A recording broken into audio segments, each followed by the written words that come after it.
Bienvenue pour cette nouvelle séquence d'actualité sur votre chaîne d'information Lilia l'Info.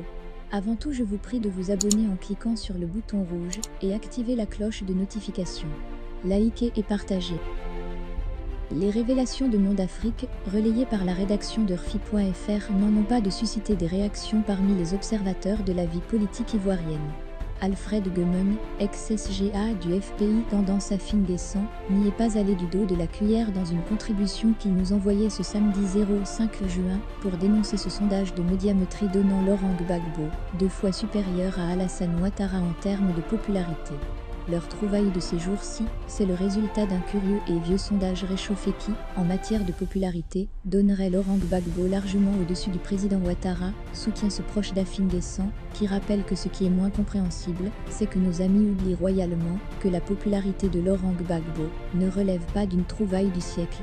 Selon lui, en effet, depuis au moins les années 80, le natif de Mama caracole en tête au sein du microcosme politique. Du fait de son courage et de sa contribution incontestable en matière de prise de conscience et de mobilisation populaire contre la dictature. Évidemment, cet extraordinaire aura, ce charisme ont conduit l'enfant du peuple à la magistrature suprême, avec de réels espoirs de transformation sociétale.